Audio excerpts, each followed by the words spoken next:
A poor woman asked a stranger for a ride to save her sick daughter. She said, "Please help me, I need to take her to the hospital." But she had no idea the man was a millionaire CEO who would change her life. The heat was stifling that afternoon. Lucia wiped the sweat from her forehead and looked again at Emily. The girl was burning up with fever in the makeshift bed of their tiny apartment on the 5th floor of a building with no elevator. "Mommy, it hurts," Emily murmured, her eyes half closed. She was only 8 years old, but the pain made her seem even smaller, curled up against the damp pillow. Lucia placed her hand on her daughter's forehead. Her skin was hotter than before. The digital thermometer flashed red, 104.3 degrees Celsius. The last 2 nights had been spent keeping vigil, using home remedies, and whispering prayers. Nothing worked. "Hang in there, my love," Lucia said, forcing a smile that didn't quite reach her eyes. "We'll look for help." The cell phone in her hand showed 0 balance, no credit to call 911. Public transportation in the neighborhood was unreliable, and taxis rarely accepted trips to the Fairview district, known for its violence and poverty. The empty kitchen cabinets revealed that the end of the month had come far too quickly.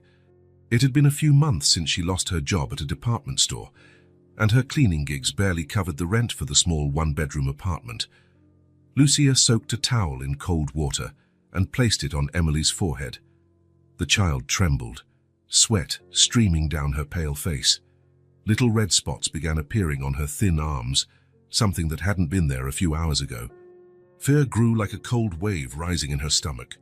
Through the broken window covered by a piece of cardboard, the afternoon sky was starting to change color. Night would come soon. The thought of Emily spending another night in that condition was unbearable. "Come on, sweetie. Just hold on a little longer." Lucia found her last $10 hidden in a drawer for emergencies. It wouldn't be enough for a taxi, but maybe for a bus. She checked her watch. The next one would come in 40 minutes, too long to wait. She carefully lifted Emily into her arms. The girl felt so light, as if she had lost weight in just a few days. Her frail body was burning like an ember against her mother's chest. Emily's only clean outfit, a faded blue dress, now clung to her feverish body. Lucia descended 5 flights of stairs, balancing her daughter in her arms. They passed through the dimly lit hallway, where the smell of mold mixed with the scent of someone's cooking. Loud music blared from one of the apartments. Nobody asked if they needed help. In Fairview, everyone minded their own problems. The afternoon sun beat down on the cracked asphalt as they left the building. The nearest hospital was on the other side of the city, almost 4 miles away.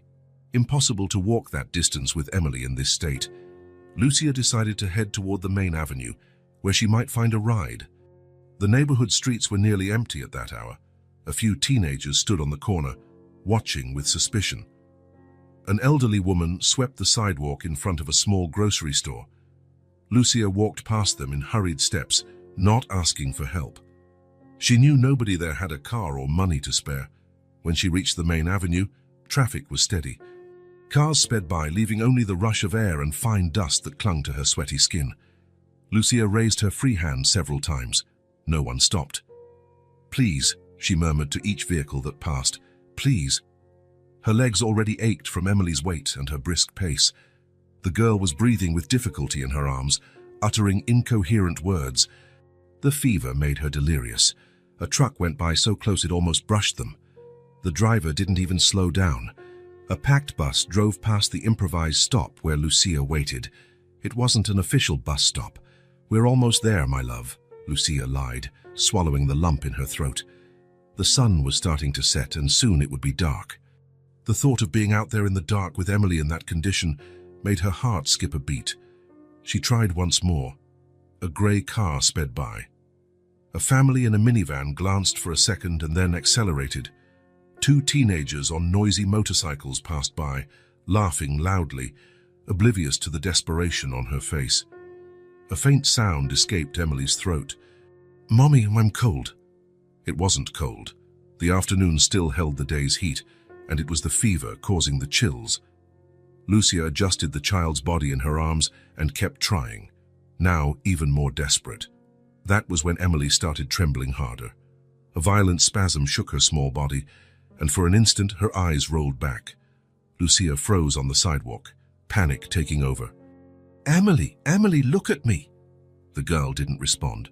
Her body felt hotter than ever, and her breathing came in quick, shallow gasps. The red spots were now spreading across her neck and face. Lucia felt her legs buckle. She fell to her knees on the dusty sidewalk, still holding Emily against her chest. The first sob escaped her, then another. Tears blurred her vision as she desperately tried to bring her daughter back to consciousness. "Someone, please, anyone!" Cars continued passing by. Some drivers looked curious, but no one stopped. A man on the opposite side of the street watched for a moment, then looked away and continued on. A woman carrying shopping bags quickened her pace, as if desperation were contagious. In that moment, kneeling on the sidewalk with her feverish daughter, Lucia felt the deepest loneliness of her life. A black sedan appeared on the avenue, slowing down as it approached the intersection. This time, Lucia didn't bother to lift her hand. Her strength was failing with each sob, each tremor that shook Emily. The car passed them slowly, and for an instant, Lucia thought it would be just another vehicle ignoring them. But then she heard the brakes, and through tear-blurred eyes, she saw the reverse lights come on. The black sedan stopped a few yards ahead. The driver's door opened. A man got out. Tall, with slightly graying hair at the temples, wearing simple but good quality clothes. He looked about 40, his face marked not so much by age as by something deeper. A thin scar cut across his right eyebrow, and his dark eyes held a calmness that seemed forced, like a well-adjusted mask. "Do you need help?" he asked, walking toward them with decisive steps. His voice was low and husky, like someone who doesn't speak much. His gaze quickly assessed the situation: the woman on her knees, the feverish child, the evident despair. "My daughter," Lucia could barely speak through her sobs. "She's burning up with fever. I need to get her to the hospital, but I have no way." The man moved closer without hesitation. He knelt beside them and briefly touched Emily's forehead. His face tensed for a moment as he felt the child's heat. "Let's go. My car is right there." Without another word, he helped Lucia to her feet and guided her to the sedan. He opened the back door and helped seat Emily. The girl barely stirred during the transfer. "Stay with her in the back. Hold her so she doesn't slip around when I drive." Lucia climbed in and pulled Emily onto her lap. The man closed the door, got behind the wheel, and started the car. The air conditioning blew a cool breeze, offering slight relief. "County Hospital or St. Clara?" he asked, glancing in the rearview mirror. "Whichever's closest," Lucia replied. "But I can't afford a private one." "County Hospital, then." The car pulled away smoothly. The interior was clean and organized, but not luxurious. A small basketball keychain dangled from the dashboard. There were no photos or personal items in sight, only a book on the passenger seat with a bookmark halfway through. Silence filled the vehicle. It was a heavy silence, almost tangible. Lucia kept her eyes on Emily, gently stroking her sweat-soaked hair. The girl babbled incoherent words, lost in fever. "How did she get like this?" The man's voice broke the silence after a few minutes. "It started as a cold 3 days ago," Lucia explained, never taking her eyes off her daughter. "Yesterday the fever hit. I gave her medicine but it didn't go down. And now these spots." The man nodded, looking back at the road. His fingers gripped the steering wheel more tightly for an instant. "What's her name?" "Emily. She's 8. A muscle in the man's jaw twitched. He swallowed hard before speaking again. "And yours?" "Lucia." He didn't offer his name right away. He just kept driving, focused on the road, maintaining a speed that was fast enough for an emergency but still safe. "David," he finally said, after a long silence. Lucia nodded, observing him in the mirror. There was something about him, a controlled stiffness, like someone holding himself together by sheer will. His eyes in the mirror seemed to look beyond the road, carrying an invisible weight. "Thank you for stopping, David," she said, her voice steadier now. "Many people passed by without stopping." "People are afraid to get involved," he answered, emotionless. "Afraid of what it might cost them." He didn't elaborate, and Lucia didn't ask. The way he said it didn't sound like a judgment of the other drivers. It sounded like a personal observation, something he had learned the hard way. Emily coughed and writhed in her mother's arms. Lucia adjusted the sweaty dress, worried by the increasingly frequent tremors. "How long to the hospital?" "About 20 minutes, David said, accelerating a bit more. The sun was starting to set, painting the sky orange and red. Through the window, Lucia saw they were leaving the Fairview district.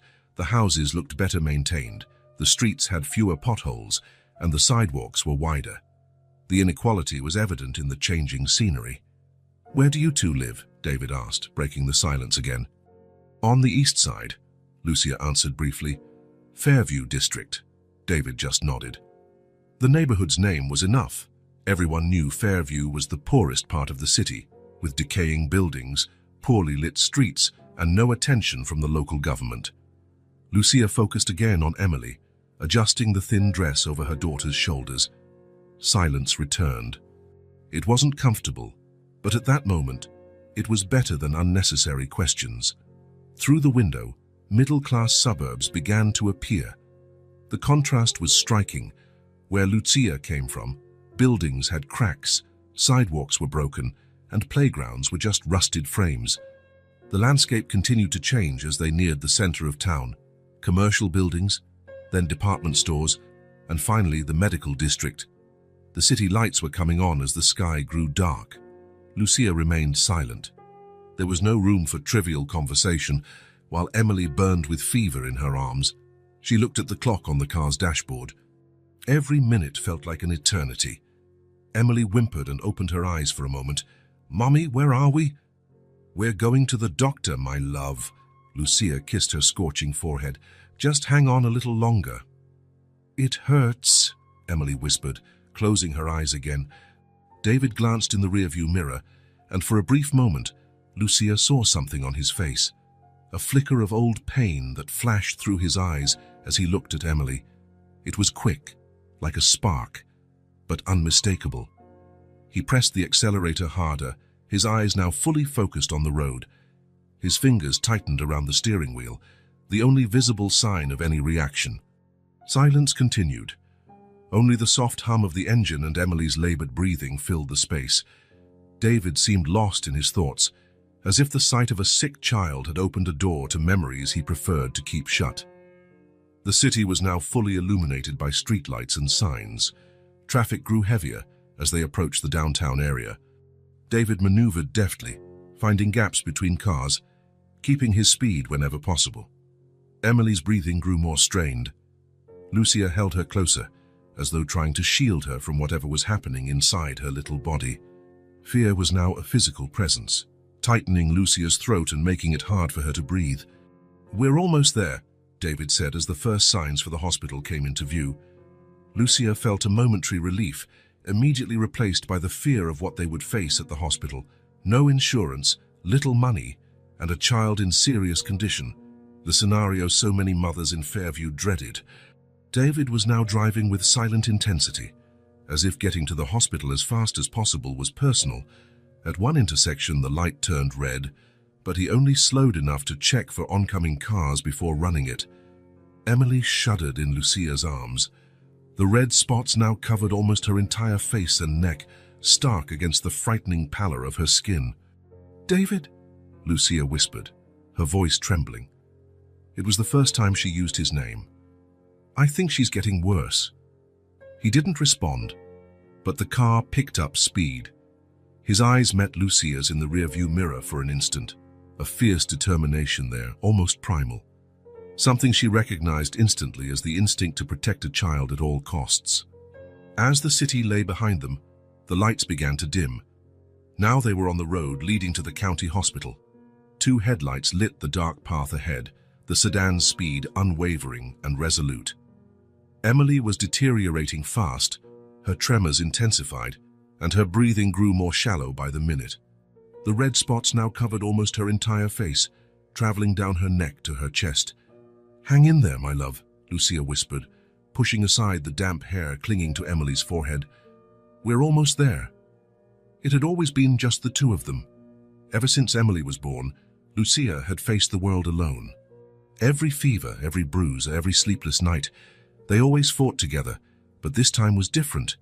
The fever wouldn't break, the spots were spreading, and Emily, usually so strong, seemed to fade with every passing minute. She glanced at the dashboard clock. How much longer? Seconds felt like hours as she held her feverish daughter. "Mommy!" Emily's voice was barely audible. "I'm here, baby." Lucia leaned over her, heart in her throat. "I'm right here. I'm scared." That fragile whisper cut through Lucia like a knife. She swallowed hard, forcing her voice to stay steady. "You don't have to be scared. I won't let anything happen to you." But the truth was, Lucia was terrified too. Her deep, visceral fear that grew with each spasm racking Emily's small body. What if they were too late? What if she couldn't do anything? The car sped along the dark highway, the engine the only sound slicing through the night. In the front seat, David remained silent, eyes fixed on the road. He offered no comforting words or questions. He just drove as though he knew every second mattered. Emily closed her eyes again, her breathing even more labored. Lucia felt a sob rise in her throat but forced it down. She had to be strong. She couldn't break. Not now. In the distance, the hospital lights began to appear. A complex of buildings standing out in the night like a beacon of hope. So close, yet it felt so far. Lucia held Emily a bit tighter. The girl had always been small for her age, but now she seemed even smaller, consumed by fever. 8 years old. Only 8. A whole life ahead. "Look, honey," Lucia pointed out the window, trying to keep her voice steady. "You can see the hospital. We're almost there." Emily didn't respond. Her eyes stayed closed, her chest moving up and down in quick, shallow breaths. The red spots stood out even more against her pale skin. The sedan turned onto the road leading straight to County Hospital. The complex now dominated the view ahead. The emergency lights flashed red and blue, urgent beacons in the darkness. For a moment, Emily's face relaxed. A soft sigh escaped her lips, and Lucia felt her daughter's body go limp in her arms. "Emily?" Lucia's voice pitched higher with panic. "Emily, talk to me." The girl didn't respond. She was completely limp, her head lolling to one side. "Faster!" Lucia shouted, unable to contain her desperation. "Please, faster!" David didn't reply, but the car surged forward instantly. The engine roared as they sped down the highway, headlights cutting through the darkness like knives. Lucia gently shook Emily, then more firmly. "Wake up, baby. Please, wake up." Nothing. Only the faint movement of her breathing, so weak now that Lucia had to place her hand in front of Emily's nose to be sure she was still alive. The hospital lights drew nearer. David steered the car with precision, ignoring speed limits and signs. The parking lot came into view, partially filled with cars and ambulances. "Just a little more," Lucia whispered, tears finally escaping. They fell onto Emily's face as she leaned in to kiss her forehead. "Just hold on, my love." The county hospital stood before them, its emergency doors brightly lit. People came and went, doctors and nurses visible through the glass doors. Salvation was just a few yards away, if only Emily could hold on a bit longer. The black sedan pulled up to the emergency entrance. Through the window, Lucia could see the steady stream of activity, the promise of help so close now. Emily shook violently in her arms, a spasm that rocked her entire body. A weak groan slipped from her lips, the first sound in many minutes. "We're here, sweetheart," Lucia whispered, holding the girl tightly to her chest as though she could somehow give her own life to Emily. "We're here." David parked right at the entrance, ignoring the no parking signs. The engine died, and for a brief moment, everything was quiet. The emergency corridor seemed endless. Lucia followed behind the rolling gurney carrying Emily, who was unconscious. Two nurses pushed it quickly while a doctor in a short lab coat walked alongside, checking the girl's vital signs. "Fever at 104.5, dropping blood pressure, rapid pulse," the doctor told the nurses. "We need to stabilize her now." Lucia tried to keep up, her heart pounding. They had arrived at the hospital mere minutes ago, after David had helped her from the car. Everything was happening at breakneck speed, as if time had sped up. Emily had worsened drastically during the drive. The red spots now covered her entire face, extending down her neck and chest. Her breathing was shallow and fast, as though each breath demanded an impossible effort. "What's wrong with her?" Lucia asked, running to stay next to the gurney. The doctor, a young woman with dark hair in a tight bun, shot her a quick look. "It appears to be a severe systemic infection, possibly sepsis or meningitis. We can't confirm without tests." Lucia felt her knees weaken. Meningitis. The word dropped like a sentence. A neighbor in Fairview had lost her child to meningitis the year before. The kid had gone to bed with a fever and never woke up. "Will she be okay?" The question came out almost inaudible. "We'll do everything we can," replied the doctor, keeping her focus on Emily. "But we have to act quickly." They turned right down a dimly lit hallway. A sign read, "Pediatric Emergency." The walls, previously sterile white, were now decorated with colorful paintings of animals and clouds, a stark contrast to the grim situation unfolding. A set of double doors slid open automatically, and the gurney rolled into a large room equipped with monitors and machines Lucia had never seen. 3 other professionals were already waiting there. "Mom, I need you to wait outside," said the doctor, as the nurses transferred Emily to a hospital bed. "But we'll take care of her, I promise. But we need space to work." Lucia caught one last glimpse of Emily being hooked up to tubes and monitors, looking even smaller and more fragile under the harsh white lights. Then she was gently ushered out of the room by a nurse. The nurse led her to a small adjacent waiting area. "Dr. Torres is the best we have," he said, trying to offer comfort. "She'll take good care of your daughter." Lucia just nodded, unable to speak. She collapsed into a plastic chair, staring at the door Emily had disappeared behind. 20 minutes passed, though it felt like hours. Lucia remained motionless, only her restless fingers drumming anxiously on her knee. The waiting area was almost empty at this time of night. An elderly man slept in a distant chair, and a woman flipped absent-mindedly through an old magazine.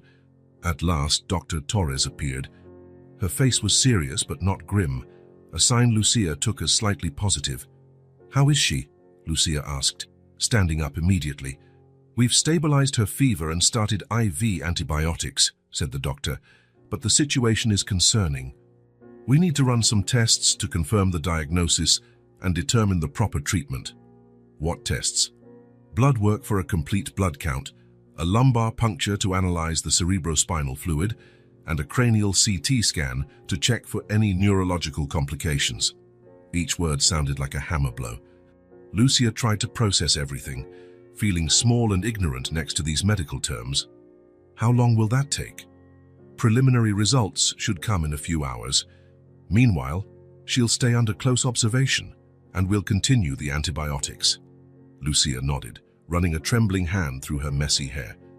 "Can I see her?" "Soon. She's being prepped for the tests right now." Dr. Torres paused, consulting a clipboard. "But first, we need to handle some administrative matters. Did you check in at registration?"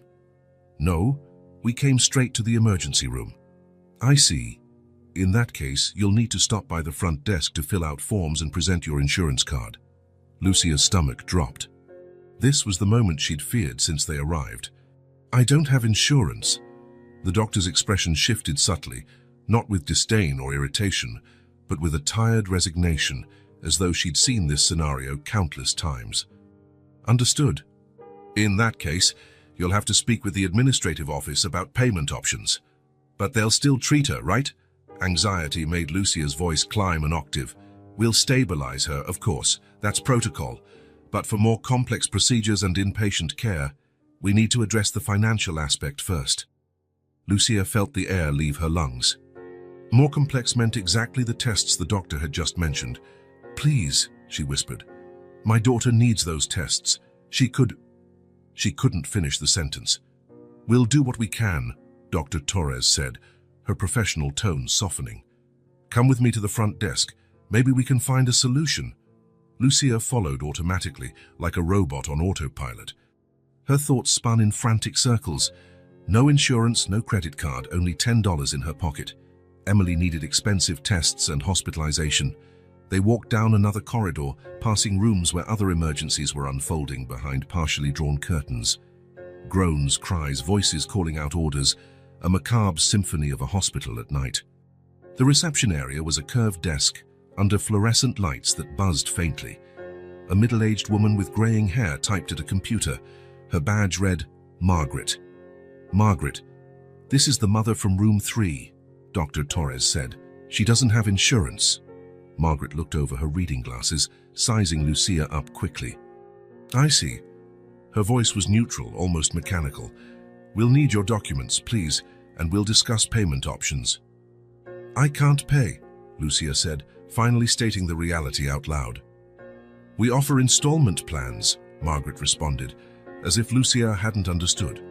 And in certain cases we have assistance programs, but we need to review your finances in detail for that.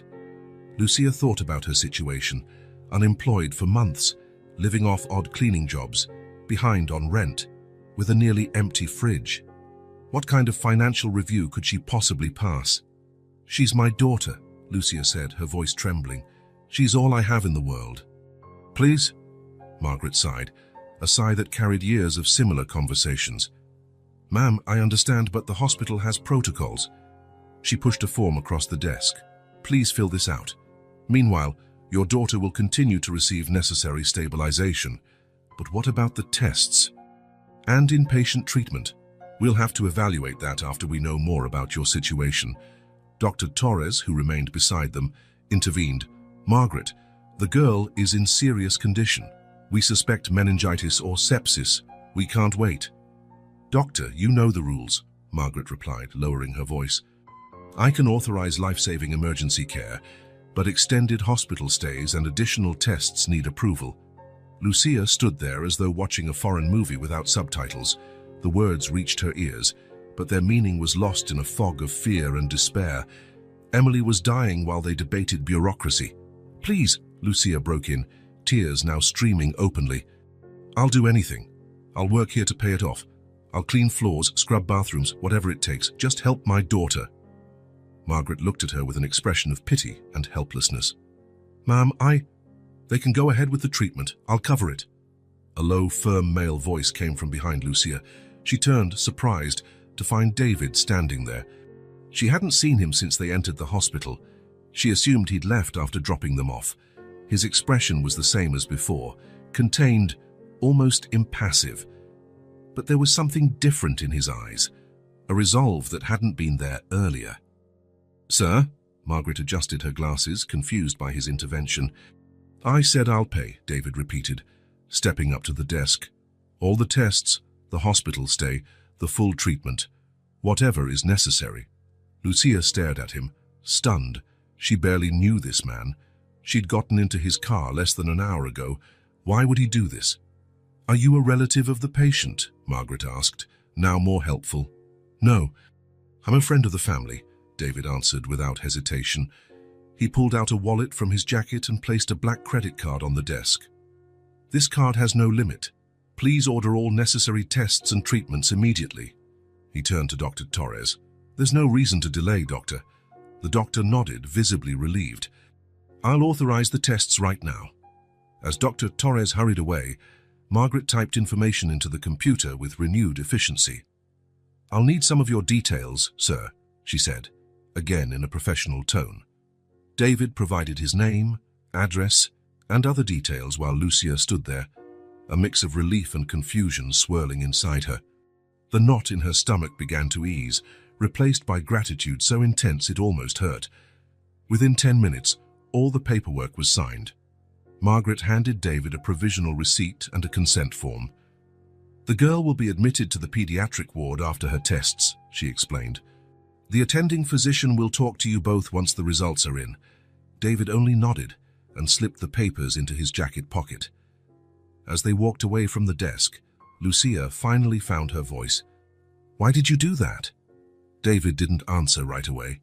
His gaze was fixed on some distant point down the corridor. Come, he said at last. Let's sit down. They walked together to the waiting room, now completely empty. The elderly man and the woman with the magazine had gone. Only the plastic chairs and a muted TV showing a cooking program remained. Lucia sat down, suddenly feeling the exhaustion of the last few hours. David took a seat beside her, leaving some space between them. "You didn't have to do that," she said, staring at her hands. "It must cost a fortune." "Money isn't a problem for me," he replied simply. "But why? You don't even know us." David was silent for so long that Lucia thought he wouldn't answer. When he finally spoke, his voice sounded different, lower, more vulnerable. "I had a son." The use of the past tense did not go unnoticed. Lucia felt a chill run down her spine. "His name was Thomas. He was 6 when he got sick." David stared straight ahead as he spoke, as if seeing something beyond the hospital walls. It started with simple symptoms: fatigue, low fever, bruises that wouldn't heal. "I thought it was just a virus until—" He paused, swallowing hard. "Leukemia, an aggressive type, the kind that doesn't respond well to standard treatment." Lucia didn't say anything. What could she say? In the silence that settled, David's words echoed. "I spent 2 years in this same hospital. I knew every corridor, every waiting room. I learned more medical terms than I ever wanted to know." His fingers drummed slowly on his knee, an almost hypnotic rhythm. Thomas fought. God, how he fought. But in the end, David didn't finish the sentence. He didn't have to. Lucia could see the rest of the story in his eyes, in his clenched hands, in the tension in his shoulders. "I'm so sorry," she whispered.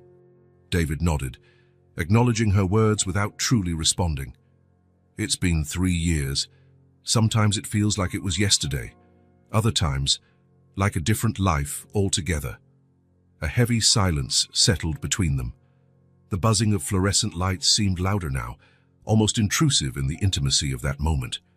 "When I saw you and Emily on the road," David hesitated, searching for the right words. "Something just clicked. It wasn't a conscious decision. I just couldn't drive by." A nurse passed through the waiting room, pushing a supply cart. The sound of the wheels on the vinyl floor briefly broke the silence. In the car, when I saw her symptoms, the spots, the way she was delirious, I remembered the nights in the hospital with Thomas. The helplessness, the fear. David paused. No child should go through that. No parent should have to choose between money and their child's life. Lucia felt tears well up in her eyes again. "I don't know how to thank you." "You don't have to," he answered, finally looking at her. "I just want Emily to get better." It was the first time he'd said the girl's name. The simple fact that he remembered it felt like a gesture of unexpected kindness to Lucia. "You're not going to ask for anything in return. You won't expect me to pay you back someday." David shook his head. "No, like I said, money isn't an issue for me. Still, it's a lot of generosity for a stranger." A sad smile appeared on David's face, the first real smile Lucia had seen from him. "Maybe I'm being selfish, actually. Maybe this is my way of coping with what happened to Thomas, of giving some meaning to all of it." Lucia understood that better than he realized. How many times had she searched for meaning in her own daily struggles, the challenges of raising Emily alone? How often had she wondered why life had to be so hard? In that moment, sitting next to this stranger who had just saved her daughter, Lucia felt a bond that went beyond words. A connection forged in shared suffering, in a mutual understanding of what it meant to love a child desperately. David looked at the clock on the wall. "The tests will take a few hours. You want some coffee?" It was a simple offer, almost mundane. But for Lucia, it represented something bigger, a safe harbor in the storm her life had become in the past hours. "Yes," she said, suddenly feeling exhausted. "Coffee would be nice." They stood up together and walked side by side down the corridor toward the hospital cafeteria. No more words were exchanged, but none were needed. The silence between them was different now, lighter, more comfortable. Doors that once seemed forever closed had been opened. Through them, a faint light began to shine. The clock on the wall showed 3:20 a.m. Lucia shifted in the uncomfortable chair beside Emily's bed, trying to find a position that wouldn't make her back ache. The hospital room was far too cold, the air conditioning droning incessantly. Emily slept now thanks to medication. Her pale face looked calmer, but the red spots still covered her skin, though they appeared less severe. A thin IV needle was in her arm, connected to a bag of fluids and antibiotics. 4 hours had passed since the doctors began running tests: a lumbar puncture, blood draws, a CT scan. Throughout each procedure, Emily cried quietly, begging to go home. Lucia tried to remain strong, but each tear her daughter shed felt like a knife in her chest. Now, at last, there was a diagnosis. More tests would come in the morning. Lucia looked at her sleeping daughter. She seemed so small in that hospital bed, surrounded by equipment and blinking lights that monitored her vital signs, so vulnerable. A gentle knock on the door made Lucia turn around. A middle-aged nurse with graying hair in a bun entered quietly. "How is she?" the nurse asked in a soft voice, checking the monitor beside the bed. "She finally fell asleep," Lucia answered. She was so scared. The nurse, Martha, according to her badge, nodded as she jotted something on a clipboard. "That's normal for her age. But children are stronger than we think." She checked the IV bag, adjusted the flow, and gave Lucia a warm smile. "Dr. Torres wants to speak with you. She's waiting in the hallway." Lucia felt a pang of anxiety. Conversations with doctors rarely brought good news, especially at 3 in the morning. "Can I leave her alone?" "Yes, I'll stay with her until you return." Lucia stood up, her legs numb from sitting in the same position for so long. She smoothed her wrinkled blouse and stepped into the hallway. Dr. Torres was there, speaking quietly with another physician, an older man with a white beard. As soon as she saw Lucia, the doctor approached. "Ms. Mendez, this is Dr. Richard, an infectious disease specialist. He'll be overseeing Emily's case from now on." The older doctor extended his hand, his grip firm but gentle. "I've reviewed your daughter's test results," he said. "We're fairly certain about the diagnosis now." Lucia's heart pounded. "Is it meningitis?" "No," Dr. Richard replied. "It's a severe bacterial infection, but not meningitis. Emily has what we call septicemia, a bloodstream infection that has spread throughout her body. It's serious, but we caught it relatively early. Will she be okay?" The only question that mattered. The two doctors exchanged quick glances. "It's a serious condition," Dr. Torres explained. "But we've initiated the right treatment, and she's young and otherwise healthy. That works in her favor.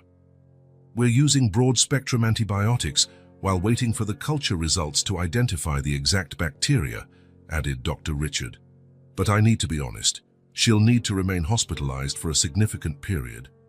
"How long?" "At least 2 weeks. Possibly more, depending on how she responds to treatment."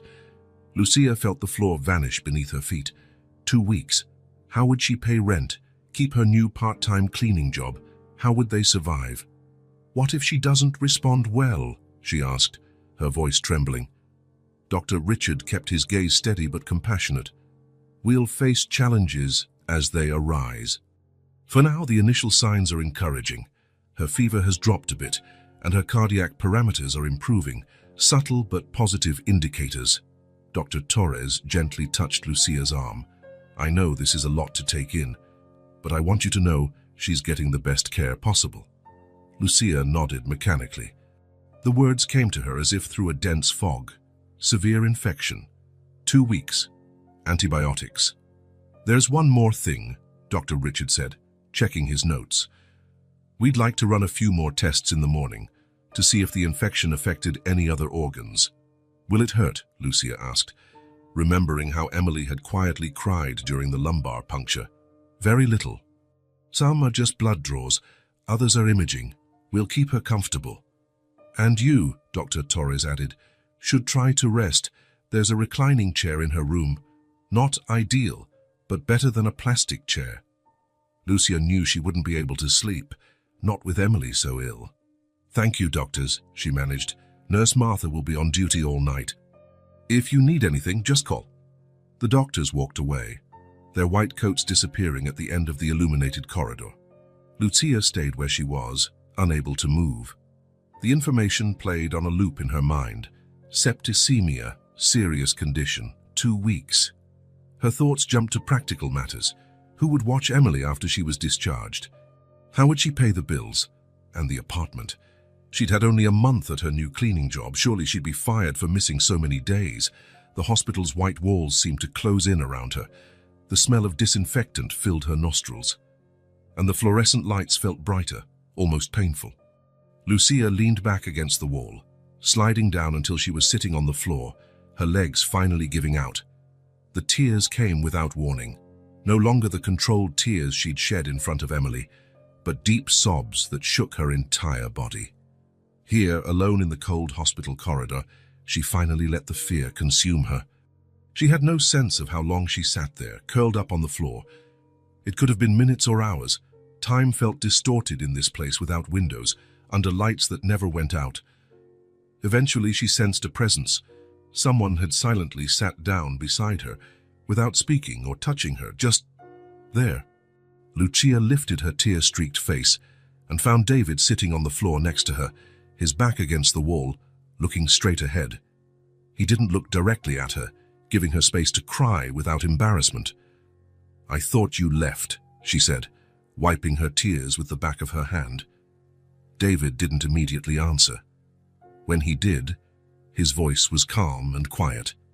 "I went to get some things from my car." Only then did Lucia notice the plastic bag on the floor between them. David followed her gaze and nudged the bag gently toward her. "I thought you might need these." Lucia opened the bag curiously.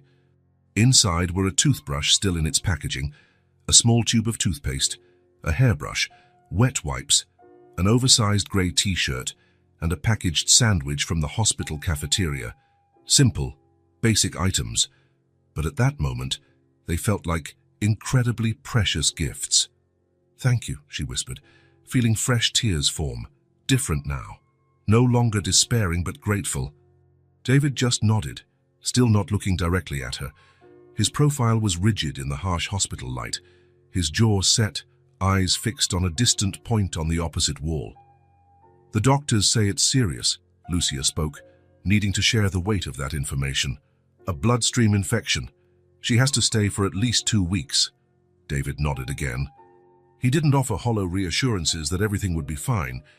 He just stayed there, present, listening. "I don't know how I'll handle this," Lucia continued. "My job, rent, everything." "One step at a time," David finally said. "For now, Emily needs you focused on her. The rest we can deal with later." "We can." The phrase lingered between them, laden with meaning. It wasn't an explicit promise, but it suggested he had no intention of disappearing. They sat in silence for a while. Around them, the hospital's rhythm continued unabated, hurried footsteps of nurses, occasional machine beeps, distant voices at the nurses' station. "When Thomas was sick," David said suddenly, still gazing ahead, "I spent 3 consecutive nights awake by his bedside. I thought if I closed my eyes, even for a minute, something bad would happen." Lucia listened without interrupting. "On the 4th night, a nurse brought me a cup of coffee and said something I never forgot." He paused. "She said, 'You can't take care of him if you don't take care of yourself first.'" David finally turned to look at her. His dark eyes reflected the fluorescent lights. "Eat something. Rest a bit. Even if it feels impossible. Emily will need you strong when she wakes up." Lucia knew he was right. As much as she hated the thought of eating or sleeping while her daughter was so ill, she took the sandwich from the bag and unwrapped it. "You should rest too," she said, taking a bite of the sandwich and realizing how hungry she was. "You don't have to stay here all night." "I'm fine," he replied simply. They ate in silence. Lucia her sandwich, David a granola bar he pulled from his pocket. The corridor was deserted now, except for an occasional nurse passing by, casting curious glances at the 2 adults sitting on the floor. "Why are you doing all this?" Lucia finally asked the question that had been circling in her mind since he offered to pay for Emily's treatment. David considered the question for a long moment before responding. "After Thomas died, I spent an entire year on autopilot. I worked, ate, slept. I existed, but I wasn't really living." He paused again. "Then one day, I read something in a book I found on his shelf. It was a children's book, but it had a line, something about how the only way to honor those we've lost is by living in a way that would make them proud."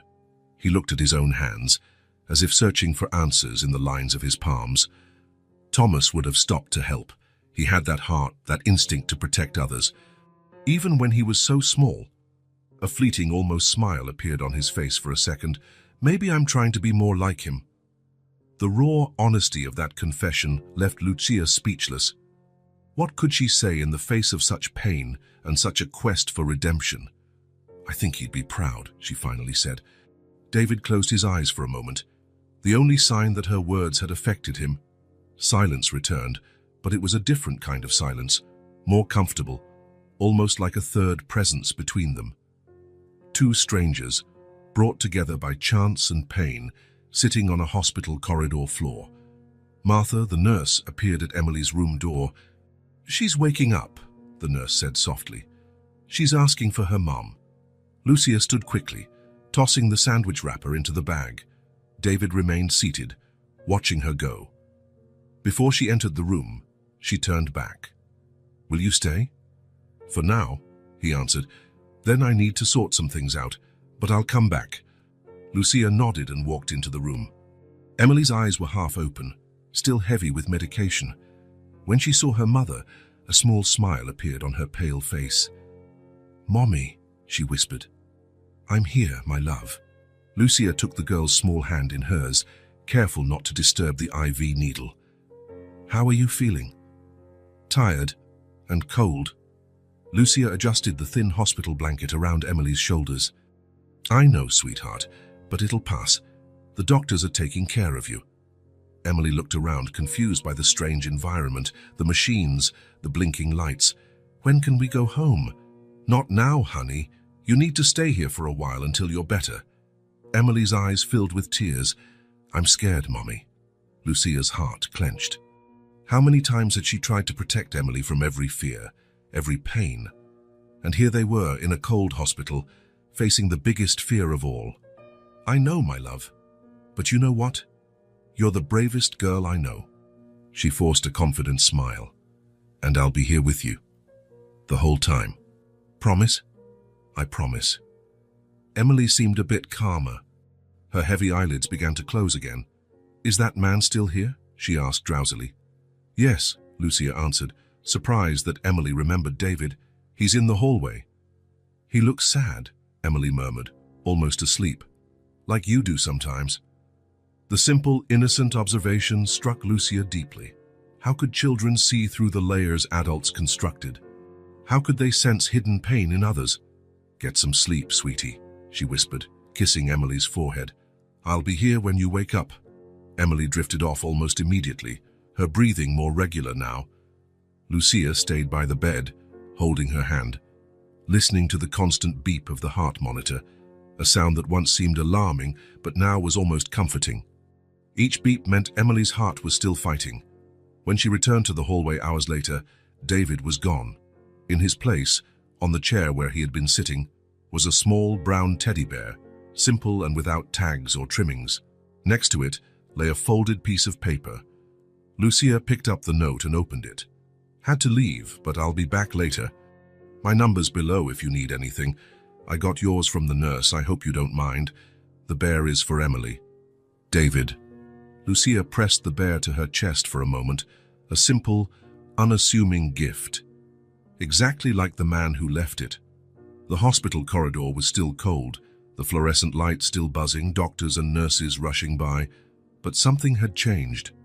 A presence lingered even in David's absence. Solid, respectful, almost familiar. Lucia returned to Emily's room, carrying the teddy bear.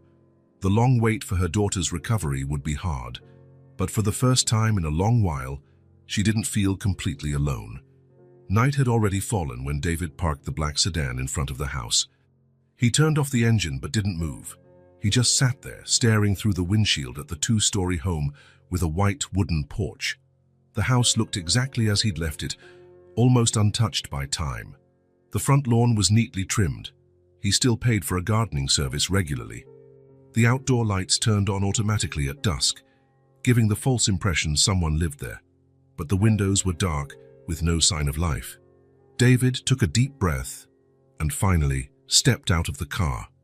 The cool night air hit his face as he walked the stone path to the front door. His keys jangled, louder than they should have in the stillness of the suburban neighborhood. The door opened with a slight creak.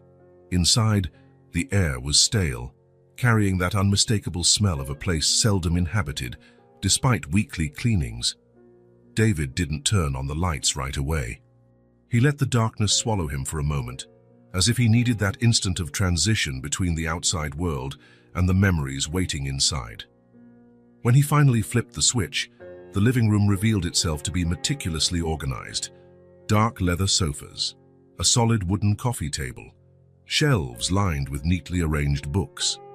Everything was clean, orderly, and completely impersonal, like a luxury hotel room, almost impersonal.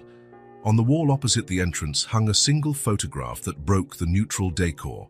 A simple silver frame held the image of a boy about 6 years old, smiling broadly. Dark hair ruffled by the wind, eyes bright with joy. Next to him stood a younger version of David, wearing a rare smile. Thomas. David walked slowly toward the photo but didn't touch it. He just stood there, looking at the son who was no longer present. The picture had been taken during a park outing, just weeks before the first symptom appeared, before everything changed. Without switching on any more lights, David headed for the kitchen. He opened the nearly empty fridge, just a few bottles of water and basic ingredients he rarely used. He closed it without taking anything and leaned against the counter, gazing at the space around him. Here in this same kitchen, Thomas had sat on a high stool for breakfast before school. Here he'd doodle while waiting for dinner to be ready. Here they had made plans for a future that never came.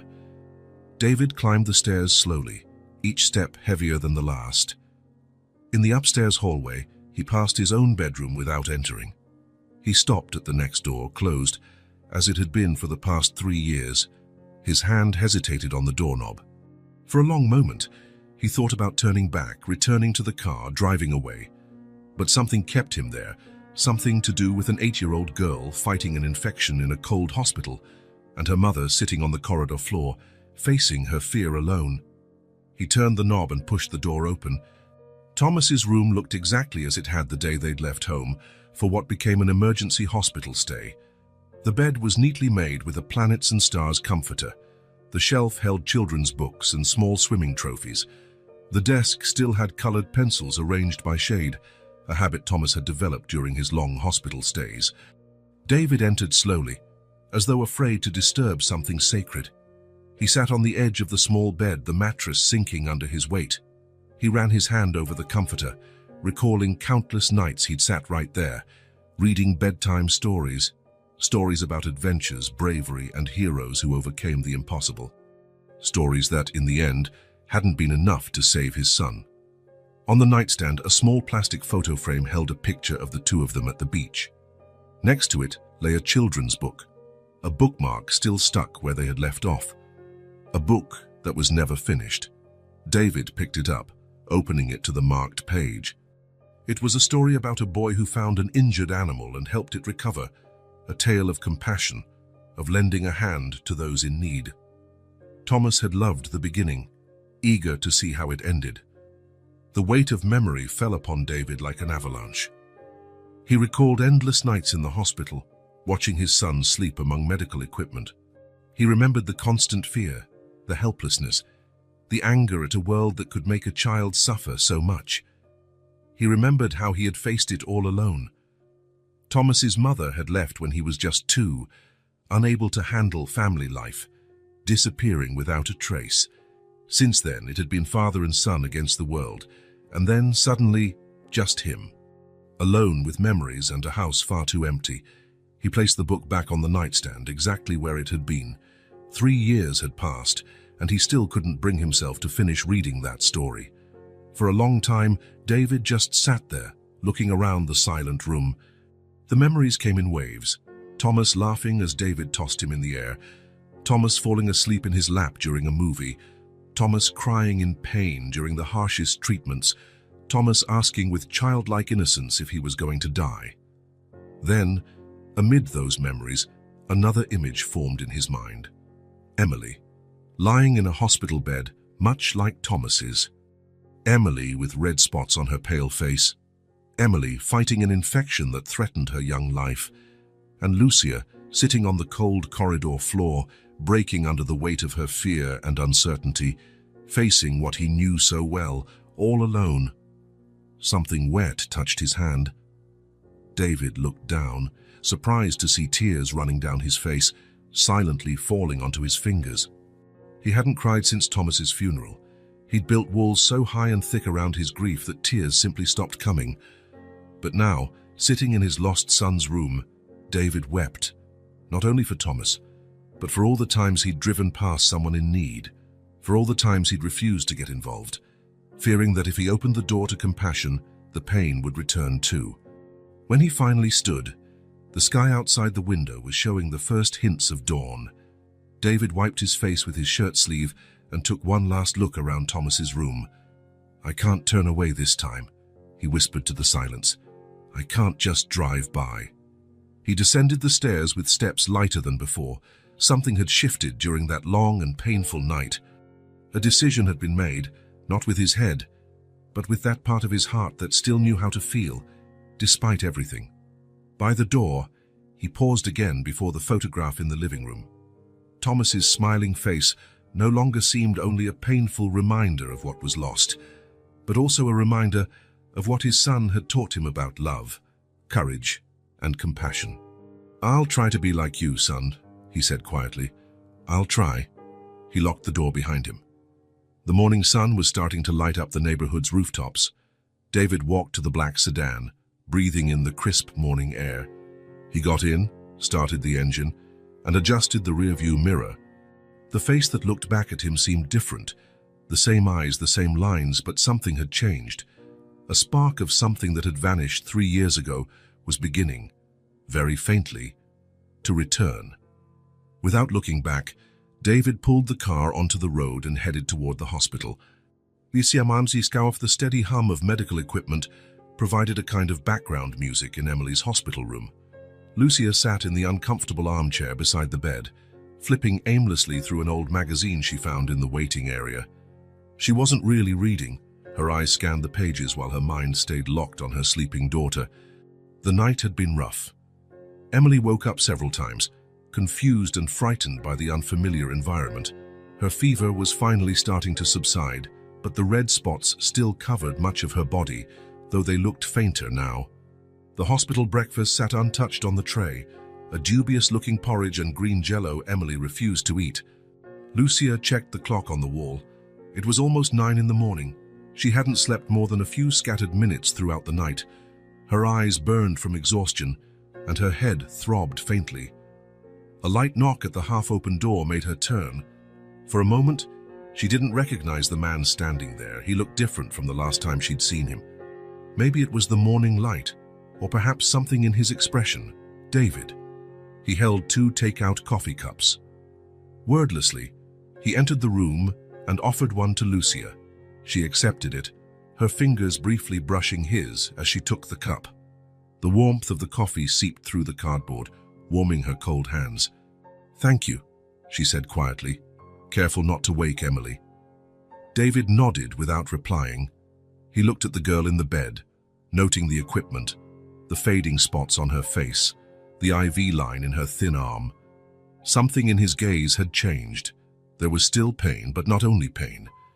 He pulled another chair over and sat down, keeping a respectful distance. Together, in silence, they drank the coffee, watching Emily sleep. No explanations or justifications were necessary. David had left, and now he was back. It was that simple. "She had a tough night," Lucia said after a while, her voice low. "But her fever's finally going down." "That's good," he answered, equally quietly. Another silence fell, but it wasn't uncomfortable. It was the silence of 2 people who shared an understanding beyond words. Morning light filtered through the blinds, creating shifting patterns on the hospital floor. Outside, the hospital launched into another day of frantic activity. But in that small room, time seemed to move at its own pace. David had returned, just as he promised. No grand announcement, no elaborate explanation, only hot coffee and his steady presence. For Lucia, that spoke louder than any words could. The night stretched on slowly in the hospital. Lucia dozed off briefly at times, then woke up in alarm to check on Emily. The fever had dropped significantly during the night, and the red spots appeared less prominent under the monitor's blue glow. David stayed in the room, seated in an uncomfortable plastic chair in the far corner. He didn't sleep. His eyes shifted between Emily and the window, which showed the first signs of sunrise. Occasionally, when he thought Lucia was asleep, his gaze lingered on her, on the exhaustion etched in her features, on the silent determination of her posture, even in slumber. Every 2 hours, a nurse came in to check Emily's vitals and change the IV fluid. On her third visit, she glanced at David curiously. "Sir, you really should try to rest," she whispered. "There's a lounge for family members down the hall with more comfortable chairs." David just shook his head. He didn't explain that he wasn't family. He didn't say that he preferred the uncomfortable plastic chair over possibly missing any change in Emily's condition. He simply nodded his thanks and continued his silent vigil. At 6 in the morning, Emily woke up. Her eyes, previously clouded by fever, now looked clearer. "Mommy?" she called, her small voice breaking the room's stillness. Lucia snapped awake instantly, as if she'd never really been asleep. "I'm here, baby. How do you feel?" "Better, but I'm thirsty." David rose quietly and went to the table where a pitcher of water stood. He poured a cup and handed it to Lucia, who helped Emily sip carefully. "Thank you," the girl said, turning her gaze to David. "Did you stay here all night?" He nodded, not elaborating. He didn't need to. "Why?" Emily asked, her childlike curiosity unfiltered by adult politeness. David hesitated briefly. "I just wanted to make sure you were both okay." That simple answer seemed to satisfy Emily, who gave him a faint smile before closing her eyes again. This time, it was not a feverish delirium, but natural drowsiness. Lucia looked at David, an unspoken question in her eyes. Why indeed had he stayed all night? What kind of stranger dedicates himself so fully to people he barely knows? David looked away, seemingly uncomfortable with the unspoken question. He walked to the window and cracked the blinds slightly, letting in a thin beam of morning light. "It's morning," he said unnecessarily. "I'll get us some coffee." Without waiting for a response, he left the room. In the hallway, he took a deep breath. He couldn't quite explain it to himself why he'd stayed. Or maybe he could but wasn't ready to admit it. The hospital cafeteria was almost empty at this hour. Only a few residents with dark circles under their eyes, looking exhausted, sipped strong coffee at distant tables. David ordered 2 coffees and some pastries, remembering Lucia probably hadn't eaten anything substantial in over a day.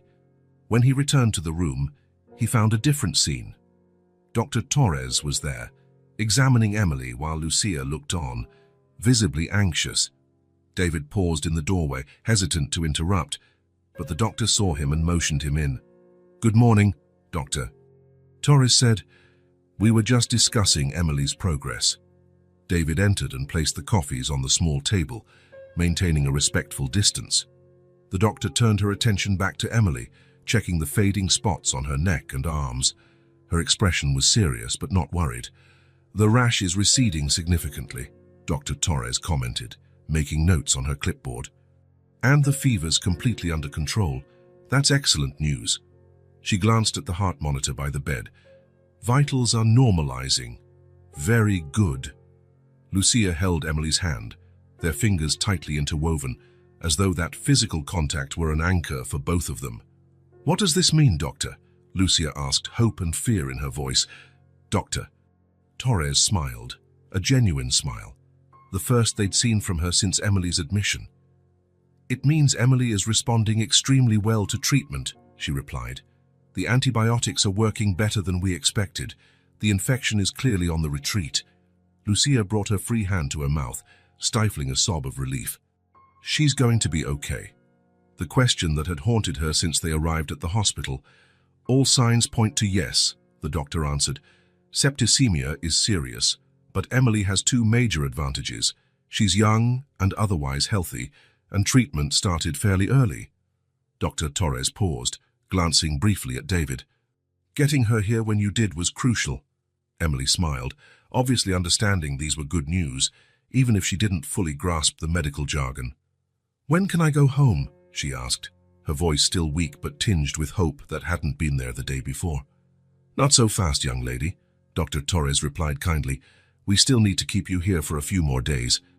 You need a complete course of IV antibiotics, and we want to monitor your recovery closely."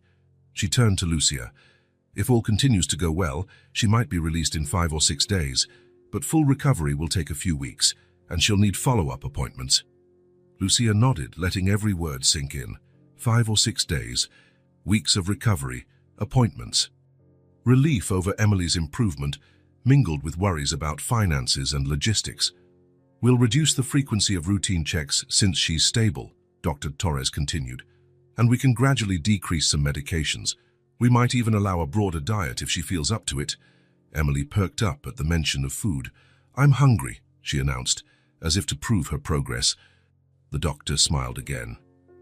"That's wonderful. I'll order a proper breakfast. And both of you," she added, eyeing Lucia and David critically, "should eat something decent too. You both look exhausted."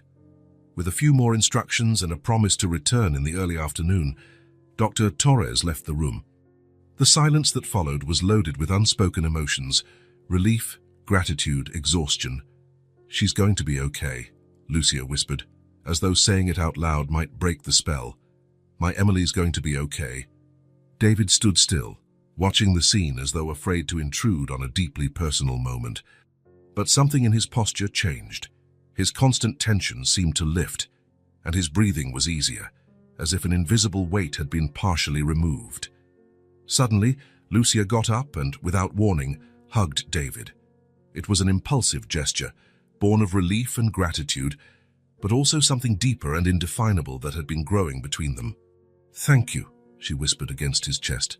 "Without you—" She didn't finish the sentence. She didn't need to. They both knew what might have happened if David had not stopped his car that day, if he hadn't brought Emily to the hospital, if he hadn't intervened when the hospital hesitated to treat her.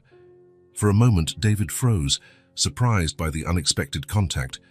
He had spent so long avoiding closeness, building walls around his grief, that the simple act of being embraced felt strange, almost threatening. Then, slowly, as if relearning a language long forgotten, his arms came around Lucia. The embrace lasted only a few seconds, but for David it felt like a small eternity, a moment out of time, away from the constant pain he'd carried for 3 years. When they pulled apart, both looked slightly embarrassed. Lucia nervously tucked her hair behind her ear, while David stared at some indistinct point on the wall. Emily watched with open curiosity, the frankness of a child. A small smile formed on her lips, as though she understood something the adults hadn't fully grasped yet. "The coffee's getting cold," David said at last, pointing to the cups on the table. Lucia nodded, grateful for the change of subject. "Yes, let's drink." As they sipped their coffee in a silence that was no longer uncomfortable, but instead full of new meaning, Emily asked to sit up. David adjusted the bed to a semi-reclining position, and Lucia rearranged the pillows for better support. "Mum," Emily said, sounding more awake and energetic, "can I draw?" The question caught Lucia off guard. It was such a normal, everyday request, like something Emily would ask at home on a regular day.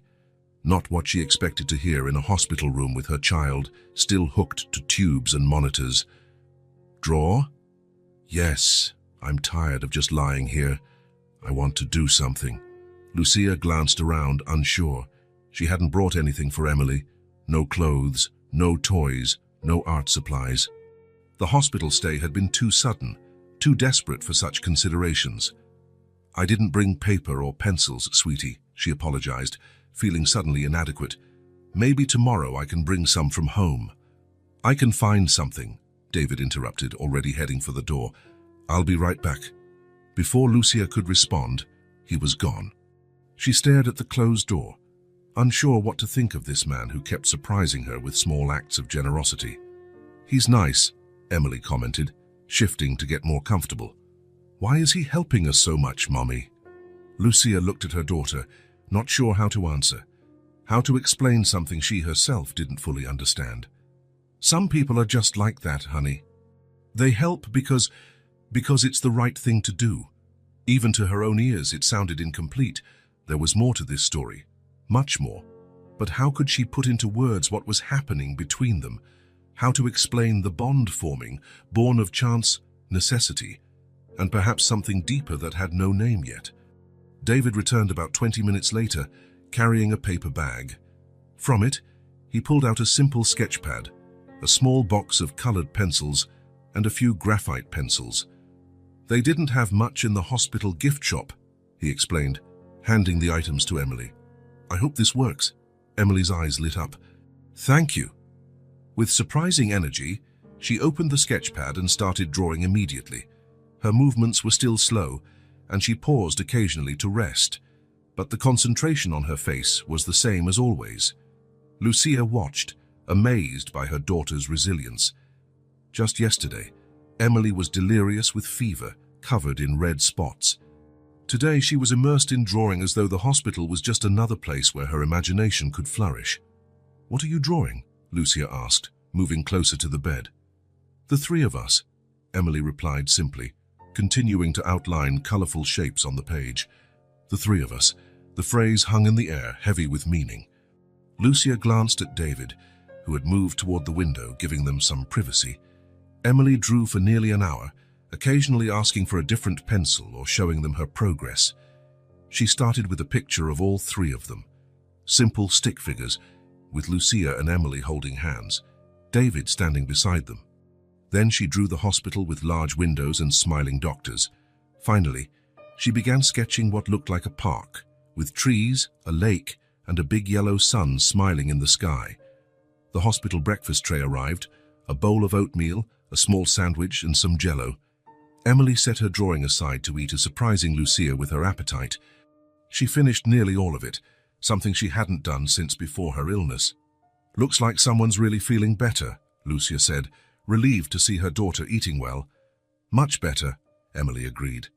It hardly hurts at all now. David had come closer again, observing the scene with an expression that was hard to read.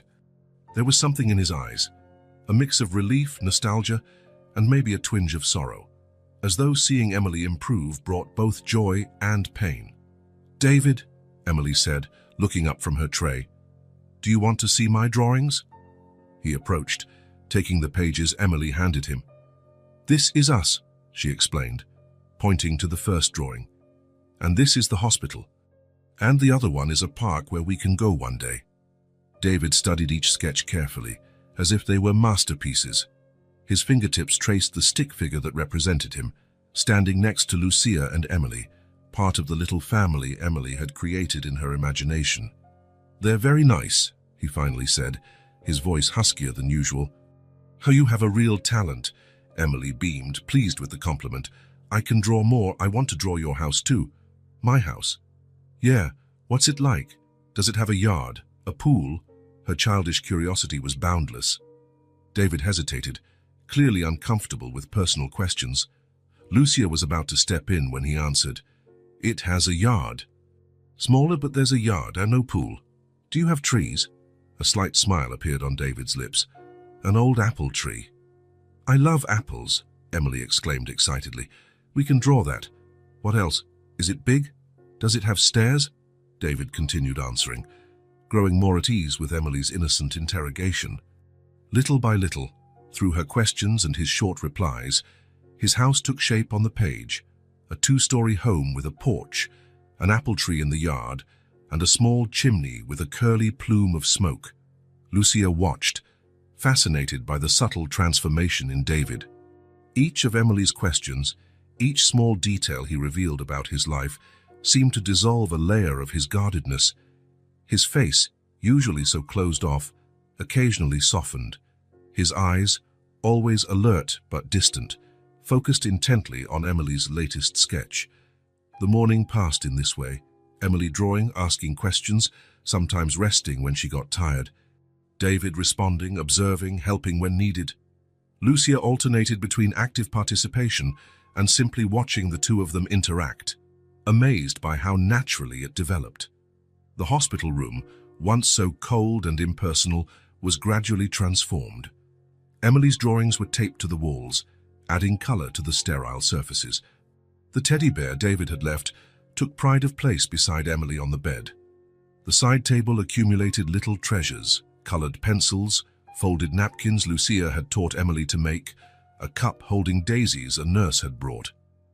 Slowly, that space ceased to be just a hospital room. It became a place of hushed laughter, whispered stories, colorful drawings, a place where hope grew with each passing hour as Emily improved. Around 11 in the morning, Dr. Torres returned for another evaluation. She smiled at the drawings on the walls. "Looks like we have an artist here," she said, examining one of Emily's creations. "And it seems like she has plenty of energy." She examined Emily again, checking the rash, her temperature, her vitals. Her expression was visibly pleased. "Impressive," she finally declared. "The improvement is much faster than we expected. The rash is fading, her temperature is normal, and her vital signs are stable."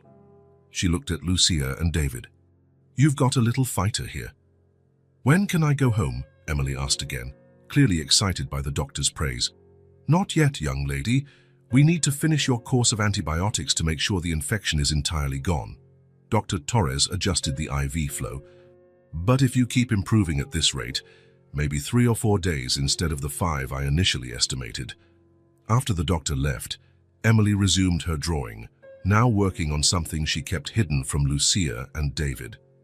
"It's a surprise," she declared when Lucia tried to peek. "I'll only show you when it's done." Lunch arrived.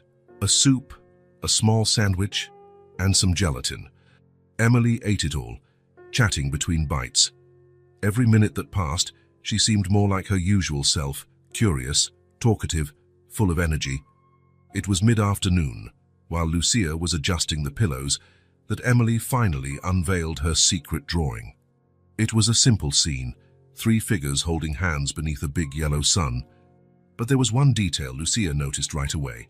All 3 figures were smiling, with giant grins occupying most of their stick figure faces. "This is for you," Emily said, extending the drawing toward David, "to say thank you." David accepted the paper carefully, as if it were extremely fragile and precious. "Thank me for what?" he asked, his voice almost a whisper. Emily looked at him with a wisdom that sometimes appears unexpectedly in children. "You brought my smile back," she said simply, pointing to the figure representing herself in the drawing. "You helped us when we were alone, and now I'm not sick anymore." "And look," she added, pointing to the stick figure representing David, "you're smiling too in the drawing." The silence that followed was profound.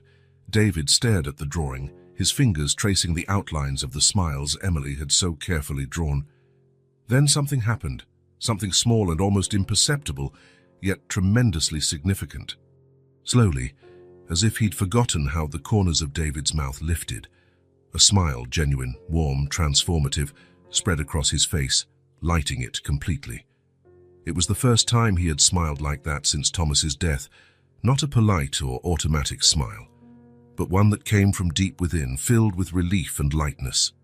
"Thank you, Emily," he said, his voice choked with emotion he no longer tried to hide. "Actually, I think you're the one who brought my smile back." Lucia, who had been watching from the bathroom door after fetching a clean towel, felt tears well up in her eyes again. There was a painful beauty to that moment, in Emily's innocence, David's newfound vulnerability, and the unmistakable bond now uniting all of them. "Mommy, look," Emily called, noticing her mother. "David's smiling for real now." Lucia approached, discreetly wiping her tears. "I see," she replied softly. "It's a nice smile." David lowered his head, clearly embarrassed, but the smile remained. His face looked different with it, younger, lighter, as if years of pain had briefly lifted. The rest of the afternoon passed in a calm neither had experienced in days. Emily alternated between drawing and taking short naps. Lucia reorganized the small space, making it cozier with their limited resources. David left occasionally to get coffee or other needed items, but always returned quickly, as though worried he might miss something important. At one point, while Emily napped and David stepped out to make a work call, Lucia sat by the window, watching the sunset. The sky glowed orange and pink, a simple beauty that felt more meaningful after days of fear and uncertainty. When David returned, he brought a small vase of fresh daisies and a sandwich for Lucia. "I thought you might be hungry," he said, offering her the food. Lucia accepted it, suddenly aware she had barely eaten all day. "Thank you," she said. "Not just for the sandwich. For everything." David sat in the chair beside her, also gazing at the sunset. For a moment they were silent, sharing the view and the peace it brought. "You know," Lucia finally said, "when Emily and I left home that day, I was desperate. I had no idea what to do or where to go. I just knew I had to save my daughter." She paused, fighting back the emotion. "Then you stopped. Out of all the people who passed by, you stopped." David didn't reply at once. When he did, his voice was low, reflective. "Maybe I needed to stop as much as you needed someone to." He didn't elaborate, and Lucia didn't ask. There was a truth in those words that needed no further explanation. The hospital room, now decorated with Emily's drawings and filled with the last golden rays of sunset, was no longer cold and sterile. It had become a space of healing, not just for Emily, but for all of them. David watched the final ray of sunlight disappear on the horizon, his face serene in the growing twilight. For the first time in years, he felt something other than the constant weight of loss. It wasn't exactly happiness. It was too soon for that. It was more like purpose, a sense of being exactly where he needed to be, doing exactly what he needed to do. He had answered Lucia and Emily's plea for help on instinct, almost automatically. But now, sitting in that hospital room transformed by their presence, he realized that in some mysterious way, they were also answering a call he hadn't known he was making. A sense of peace was taking root, not just around them, but within him. A peace he had forgotten existed. And with that peace, for the first time in a long while, came a glimpse of hope. Morning light shone through the hospital windows, brighter and more welcoming than it had seemed on previous days. Emily sat at the edge of the bed wearing a simple dress Lucia had brought from home. The red spots had almost completely disappeared, leaving only a few faint marks that Dr. Torres said would fade soon. Her legs swung back and forth eagerly as she watched her mum fold their few clothes and gather up the drawings that had decorated the hospital walls. 6 days had passed since her admission, days that felt both fleeting and infinite. "Do we have everything?" Lucia asked, carefully placing the last drawing into a manila folder the nurse had given her. Emily nodded, hugging the little teddy bear to her chest.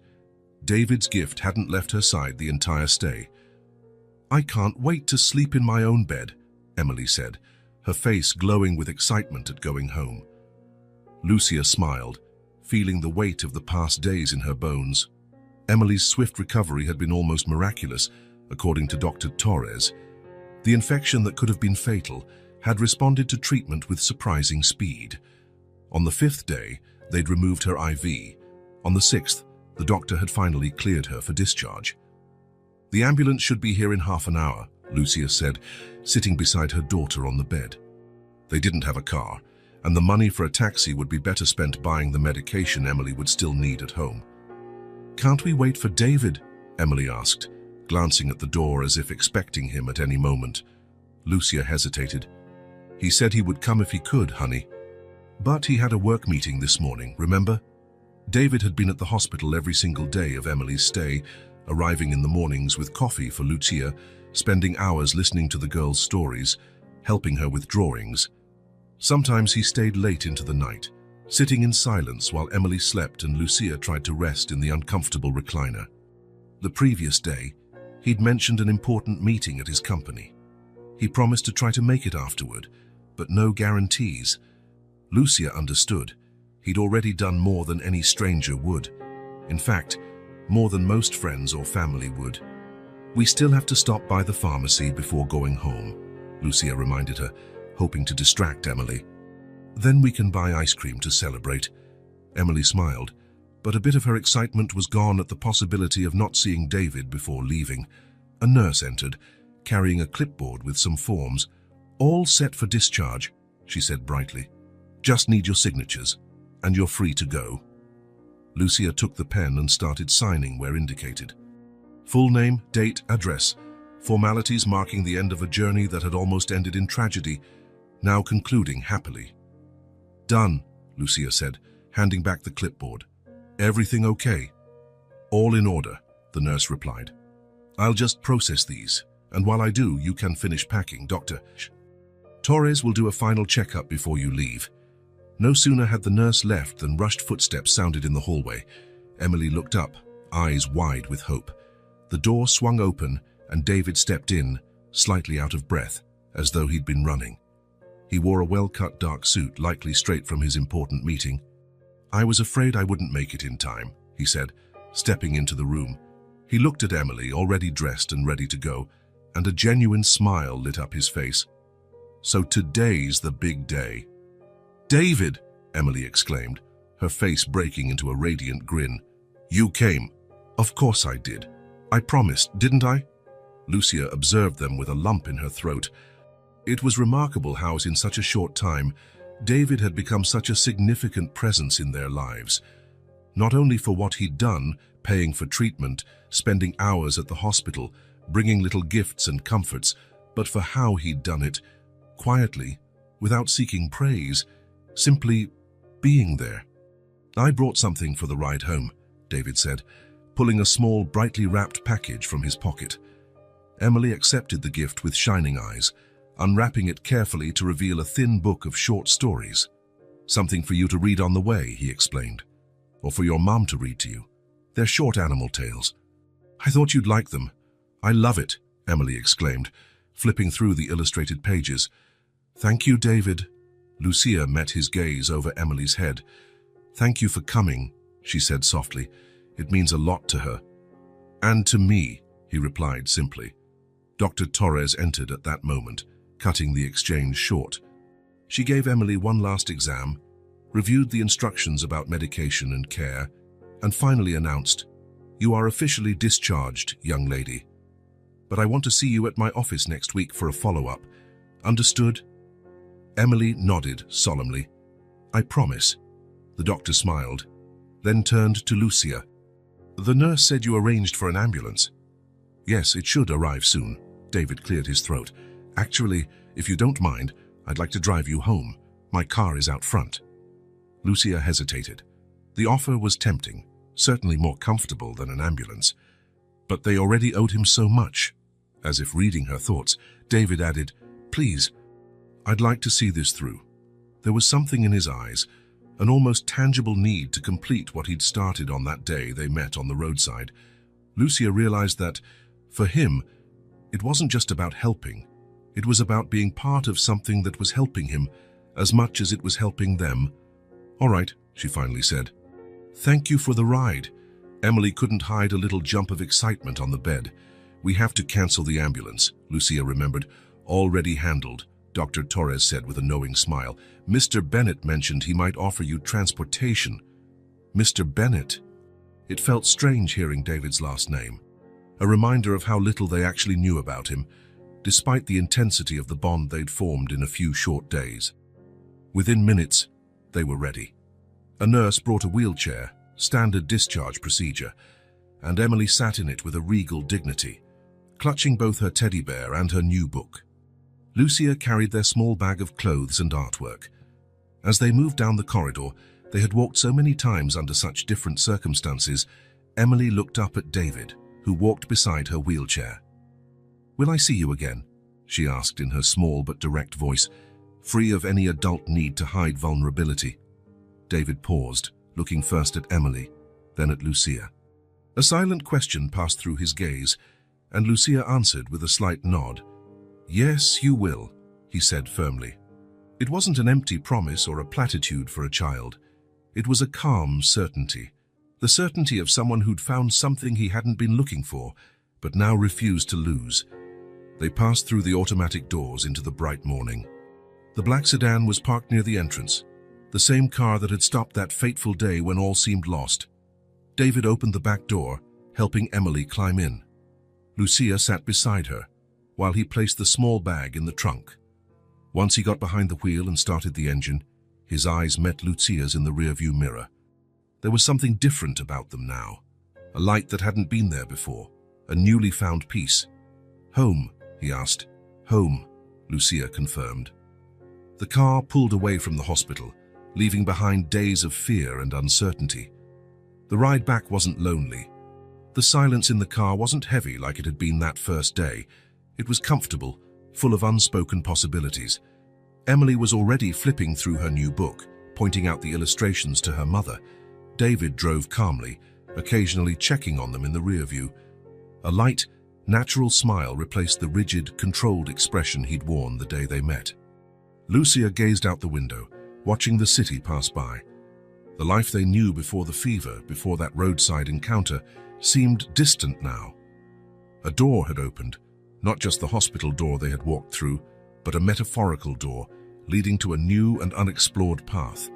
As the black sedan navigated the streets, Lucia allowed herself to feel something she hadn't felt in a long time: hope. It was the start of something new, unplanned, unexpected, but profoundly right. The door was open, and together, they were walking through it. The phone rang in the small apartment in the Fairview district. Lucia answered, balancing it between her shoulder and ear while she helped Emily with her homework. "Hello? Lucia, it's David. I have good news." 3 days later, she sat in the elegant reception of a downtown office building. She wore a borrowed blazer, the only pair of closed-toe shoes she owned, and held a neatly printed resume on good quality paper. It was her interview for an administrative assistant position at the company where David worked. "I don't have office experience," she had protested when he suggested the opening. "You're organized, a quick learner, and you pay attention to detail," David said with the calm certainty she was getting used to. "Just talk to them." No commitment. Emily, listening from their worn-out couch, cheered the idea. "Go for it, Mum. You always wanted a better job." The interview went surprisingly well. The HR manager, a middle-aged woman with sharp eyes, asked about adaptability and problem-solving rather than degrees or past office work. "Technical skills can be taught," she explained. "Integrity and determination can't." A week later, Lucia was hired. The salary was nearly double what she used to earn, and the position came with health insurance that covered Emily. The first days were intimidating. New computer programs, corporate jargon that felt like a foreign language, a dress code that challenged her limited wardrobe, but she adapted quickly. Her efficiency and kindness won over co-workers and supervisors alike. With financial stability, the possibility of moving came into view. 3 months after starting the new job, Lucia and Emily left their apartment in Fairview. The house they rented was modest: 2 small bedrooms, a compact living room, a simple kitchen, and a tiny yard, but it was a world of difference. Located in a quiet neighborhood with better schools and safer streets, it felt like a dream come true. The move happened on a sunny Saturday. David brought a borrowed pickup truck and 2 colleagues to help. There wasn't much to transport, just a few simple pieces of furniture, but every item carried stories and memories. That evening, after everything was mostly unpacked and the helpers had gone, Lucia and David sat on the small front porch. Emily had fallen asleep almost instantly, worn out from the busy day. "I'll never be able to thank you enough," Lucia said, looking up at the starry sky. David stared straight ahead, his profile lit by the glow from inside the house. "There's nothing to thank," he replied. "Seeing you two like this, that's more than enough." The following months brought a steady, hopeful routine. Lucia thrived at work, taking on more responsibilities. Emily fit right into her new school, excelling especially in art class. Their little house gained personality: colorful curtains, potted plants on the windowsills, Emily's drawings on the walls. David remained present in their lives, but never intrusively. He visited regularly, often bringing practical gifts, potted herbs, books for Emily, basic tools. Patiently, they built a friendship with a strong foundation. It was during one of these visits, about 6 months after Emily's hospitalization, that Lucia noticed something different about David: an energy in his movements, a different sparkle in his eyes. "Did something happen?" she asked, when Emily ran off to fetch her newest drawing. David hesitated, his fingers tapping lightly on the table. "I've been talking to the hospital's administration," he began. About a project I've been planning. What kind of project? An initiative to help families like yours, people who need urgent medical treatment but don't have the resources. His voice grew more confident as he spoke. A fund to cover costs, but also practical assistance, transportation, help understanding medications, support during hospital stays. He paused, visibly moved. We're calling it the Care Network, in memory of Thomas. Lucia felt tears blur her vision. It was the perfect project for David, turning his loss into something that would help others.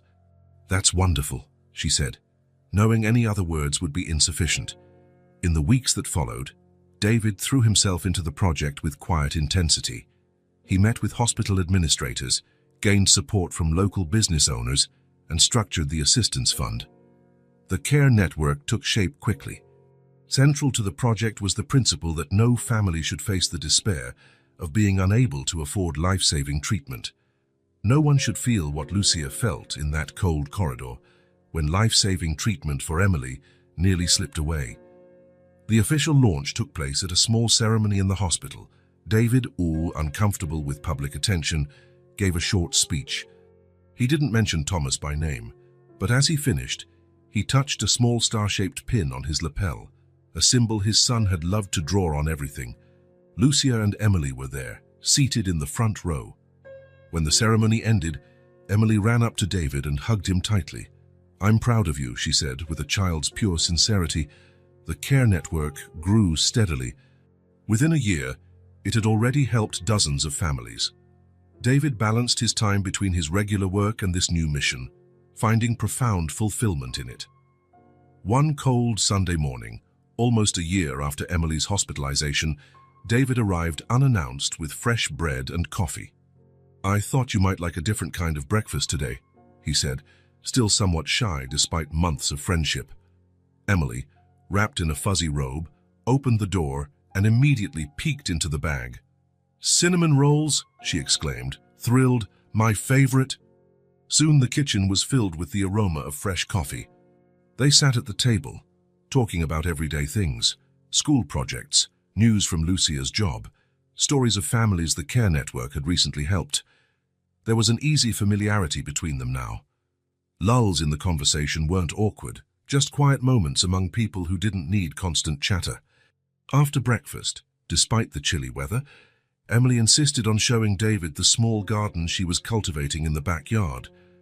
"The seeds are sprouting already," she announced, pulling him by the hand to see the row of pots lined against the fence. David listened with genuine interest as Emily chatted about her little plants, asking questions and offering suggestions as though her tiny garden was as important as his hospital project. At one point, Emily dashed off to the other side of the yard, eager to show him something she'd discovered. David stayed where he was, watching her. Lucia approached, standing beside him. "She's so happy," she said softly. "You both are," he replied, eyes still on Emily. "What about you?" Lucia's question came out as a whisper. David turned to face her, his eyes reflecting the clear winter morning light. "I'm at peace," he said simply. And it was true. Peace hadn't arrived suddenly, but gradually. The pain of losing Thomas still existed. It always would. But now it lived alongside something else: purpose, connection, a renewed sense of hope. Emily dashed back, cheeks flushed from the cold, her breath forming little clouds in the chilly air. "Come see! There's an old nest in the neighbor's tree." They followed her to the back fence. Emily pointed excitedly at a tangle of twigs high in the branches. "In spring, the birds will come back," she declared with childlike certainty. "Maybe they'll build nests in our tree, too." "In spring," David repeated quietly, his words carrying weight beyond a simple comment about birds. Lucia understood the deeper meaning. For so long after Thomas's death, David probably couldn't look to the future. Each day was just another to endure. Now he spoke of spring naturally. He planned, hoped, looked ahead. Emily ran around the small yard, arms spread like wings, making wide circles. Her laughter filled the cold air, creating a bubble of joy that seemed to warm everything around her. The little lemon tree in the corner, one David had brought months earlier, was showing its first tiny green buds, promises of future fruit. Around it, small sprouts emerged from the dark soil, tiny points of life defying winter. "You know," David said, watching Emily, "when I stopped my car that day, I never imagined I'd find on car this." His vague gesture seemed to encompass not just the yard, but everything that had happened since that roadside encounter. "You saved her life," Lucia replied. David shook his head slightly. "You saved mine too." The grief hadn't disappeared. Thomas's absence would always be part of him, but that pain, once paralyzing, had transformed into compassion for others, into action to ease their suffering, into meaningful connections. Through the care network and his bond with Lucia and Emily, David had found a way to honor his son's memory, not by clinging to the past, but by using it as a foundation to build something new and valuable.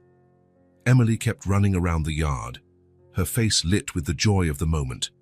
David watched her with a serene expression, finally finding a balance between what he had lost and what he had gained, a balance sustained by purpose.